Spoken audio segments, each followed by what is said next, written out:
How do you feel when you say you rock, I rock, we rock? Hi there guys, thank you for visiting my channel. For today, we're going to talk about the use of these three pronouns and how you're going to rock your writing or your article using these three different pronouns. This is exciting, so I hope you're going to go with me until the end of this video. Do you notice how each of the above sentences makes you feel different? You feel different when you say you rock. It's also different when you say I rock, and most especially when you say we rock.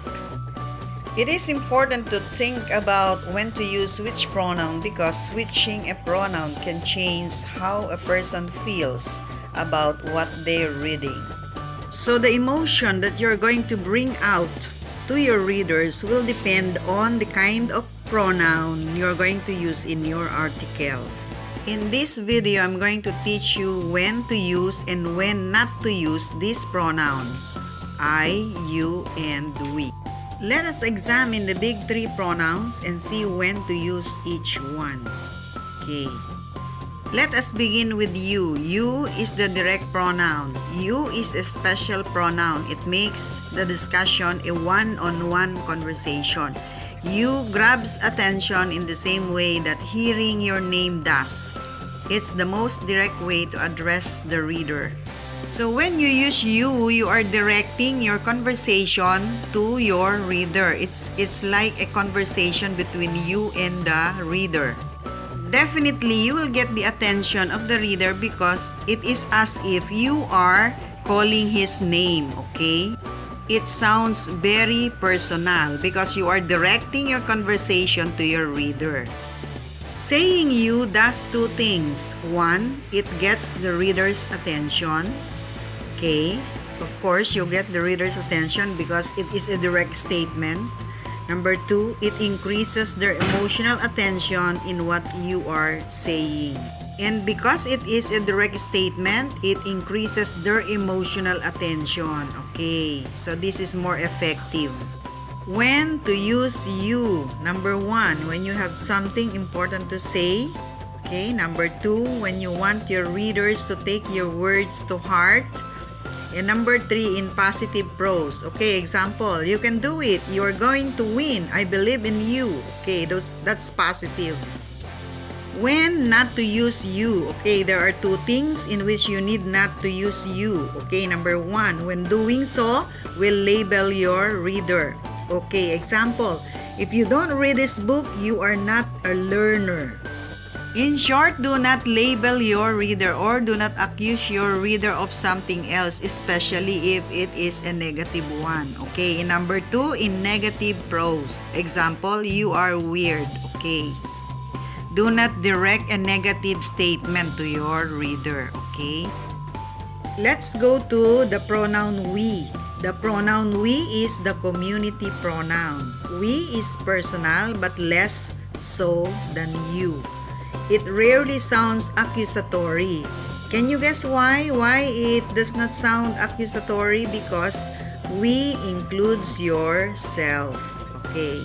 The writer is including himself when he uses the pronoun we.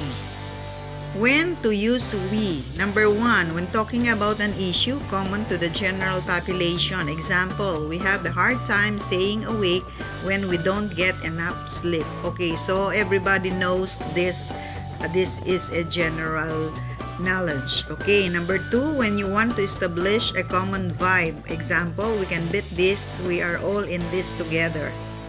Number three, when you criticize because you can't accurately criticize a reader you've never met.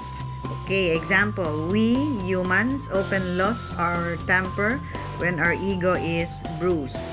So when you try to criticize, you include yourself so that it won't give a negative impact to your reader. Okay. When not to use we. Okay, number one, when telling relevant personal experience. Okay, of course, if it is a personal experience, there is a pronoun for that. And number two, when you need to be specific, we need to pay taxes. Who needs to pay taxes? You have to be very specific. And number three, to cover up weak data or weak points. Okay, let's go to the next pronoun. The pronoun I is the wild card pronoun. The pronoun I can be your greatest strength or weakness. Have you ever read a post filled with too many I's? It's annoying unless the writer is telling an interesting personal story, right? That's because people are mostly interested in themselves, not to you, not to the writer, okay? Okay, I repeat, people are interested in themselves, not to the writer's life, not to you as a writer. But talking about yourself can have some distinct advantages. Look at this example and the emotional response it generates.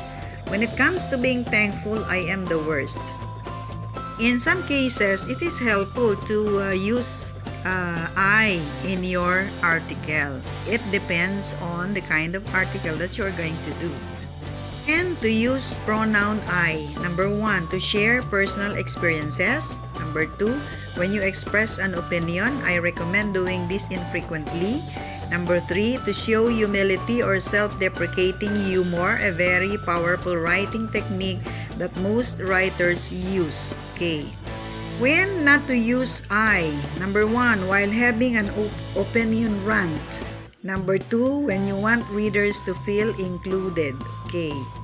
Surprise! You have here a test. Choose A, B, or C to fill the blanks in 1, 2, and 3. Use each answer only once and be careful. They are tricky. Okay, good luck. Answer this and then you have there the answer at the last part and then check if you've got all your answers correctly. Okay, good luck and bye-bye.